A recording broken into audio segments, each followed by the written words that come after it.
Something of a historic day in Tennessee. Sports gambling is legal, sort of. The bill is passed.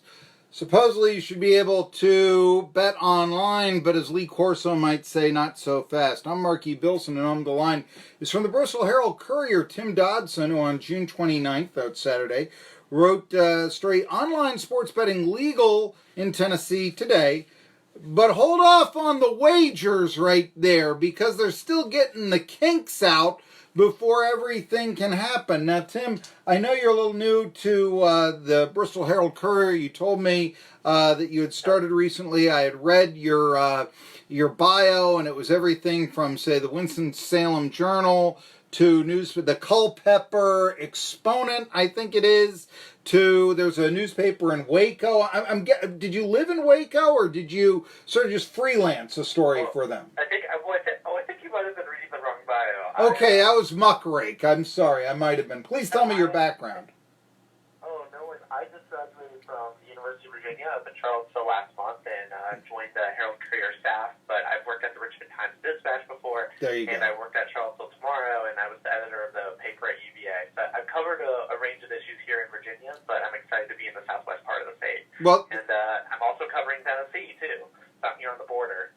yeah, I know. You mentioned that, and you said, because you were writing about gambling, and you tweeted out how, the difference is Tennessee very conservative. Well, I think we're the next to last state to get a lottery, as a matter of fact, but you still have to pay cash for your tickets, Meanwhile, over in Virginia, max out the credit card. You could be a winner, that's sort of the way that it goes over there. And I guess that's one of the reasons why the Bristol Mall may become a casino in time. All right, tell us here, Tim Dodson, why is it that I can't go make a bet on the Cubs and Pirates, game online like the law said that you should be able to on July 1st? Sure. So what passed was the Tennessee Sports Gaming Act. And then what it does is it's going to legalize sports betting, but only online, so not brick and mortar. Sure. But the thing is, the Tennessee Lottery is going to be the regulator for this new sports wagering online industry. But in order to regulate, they have to create some rules. So they're right now in the process of figuring out what are the rules and regulations that are going to be created for sports wagering, and also they need to come up with some rules for how are they going to license companies to come into Tennessee and operate it. But what we're looking at is probably the next few months that process will play out, and what industry experts are expecting is that this should launch hopefully early next year. So maybe in January potentially, but it's going to be a little while until you're actually able to log on and place a wager online. So there is a little bit of a delay there. So, this whole football season that maybe people are all excited about, won't be able to bet on the Vols probably this year, but the Super Bowl and the conference championship games, the national championship game, yeah, those might be up if you can do this in January, is what you're telling me here. Sure, it all depends on when they get those rules finalized and when they're able to start issuing those licenses. And I'm assuming that there will be a quick turnaround after an operator like, let's say, FanDuel or DraftKings, after they get a license, probably will be ready to operate soon after. But it all depends on that regulation process, and also the quick turnaround from the operators themselves. And that's something that's interesting to note is that you have to be physically located in the state of Tennessee Yes. in order to place a bet. Once those operators are up and running, you also have to be at least 21. So those are the two basic requirements you're going to have to meet if you want to participate. But for most people, that shouldn't be too big of a deal.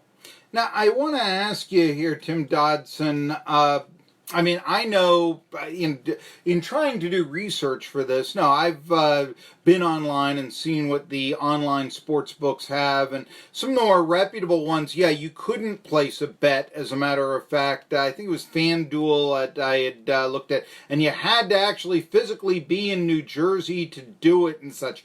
And that was back in February. Do you know if some of the more reputable, because I know there's some offshore books that always took bets and all this, but the more, domestic, reputable, like I said, the DraftKings, that sort of thing, do you know if they are accepting bets physically from people in other states than New Jersey? Have you found that out yet? I don't know enough about how these operators are working and playing with and allowing people to play their games in other states. So I'm not knowledgeable about that outside of here we are in Tennessee. But the rules vary from state to state. So every state has their own regulations. And Tennessee's the first to actually only have online. So they're a little bit different because other states have had casinos or they've had brick and mortar stores. So we are pretty unique compared to other states that have legalized it. But you know what you're talking about with different operators coming online. There's a lot of stuff out there. There are a lot of places you could go, and you could probably bet online if you wanted to. But just because it's legal in Tennessee doesn't mean it's licensed and legal. That was something that one expert I spoke with told me. So there are a lot of things online. There are a lot of games out there. But you want to be sure as a consumer that if you want to play legally, that whoever you're playing with has a license. And right now there are no license as of today. That is true, because I know historically, I mean, the offshore betting has been going on for more than a generation, for instance. But one of the things that's often been said is, look, because it is not in America, because then you might not get paid if you bet overseas. That was at least when it first started out. And yeah, you can get some of the more, you can kind of see what reputable and all that. You want to, whenever you can, go to something that's a little more, shall we say, reputable sports gambling site. But I think you know where I'm talking about. Obviously, Caesar's Palace is going to be paying you off. Your neighborhood bookie, maybe not. And you can kind of use those parameters when you're punching around looking for something online as well. What I am curious about is, I know you were talking about in your story, look, you've got to be 18 to bet. Okay, yeah, sure. You got to be 18 to do just about anything. Vote, buy, well, it might be 21 now for cigarettes or what have you. But the thing that I'm asking you here, Tim Dodson, is how are they going to try to regulate that? I mean, I'm not naive. I think there are probably a lot of people under 18 who are watching, say, online porn. Sure. So I think I think that's going to play out in the regulations and rules that are created by the state. I suspect that some of these companies that are more reputable, that have done this in other states like New Jersey, already have a process in place. So there's probably going to be some steps to be taken to identify to check the identities of the people who are trying to sign up, so you don't have an underage player in high school trying to log on to this. Could there potentially be holes in the regulation? I guess we'll see how that plays out. But they are working to make sure that, I think, for example, geo-fencing, geolocation, there's going to be some requirements there to make sure that people are physically present in Tennessee. So I think the operators are going to have to take some steps to try to verify that their players do meet those requirements under Tennessee law. So they're trying to get the kinks out. Part of the debate here when this was being discussed about whether to legalize it in Tennessee was, there are all these options offshore, and not all of those are regulated. And so for players who were, potentially getting swindled or getting screwed in other markets, there were no protections in place. Yeah. There were people who advocated for this Sports Gaming Act who were saying that this is one way of bringing this out into the sunlight, to have a little bit more oversight of it, and so people could play more safely. You're there in Bristol. You are a reporter. You're out and about with the people. You see the signage there. There has been talk about voting to allow the Bristol Mall to be changed to a casino and all that. What is your guess on what the vibe is on that in Bristol? On the casino? Yeah. I have not been following that issue as closely as one of my colleagues, David McKee, has. Okay. Also fairly new. So I can't speak to that issue as closely. Sure. But sure, I mean, you drive around town and there's signs for people who support the casino, and there's people who are, they seem to be vocally opposed to it, just from looking at the yards and their signs. When I go running, in the afternoons, go for jogs, I pass plenty of houses that have signs on that issue. So this Sports Gaming Act hasn't played out as publicly here, at least from what I can tell.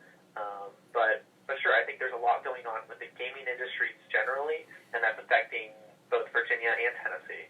Yes, I was curious, if the casino came out, if this might be just the first step. And I mean, we really haven't taken it officially. It's supposed to be legal today, but you still can't do it. And as you say, maybe not until January, if that, you're going to be able to, put a couple of bucks online legally on your favorite football team or the World Series or what have you. That might not actually come until next year. So we'll be keeping an eye on this. Obviously, as a sports talk show host, this is part of sports.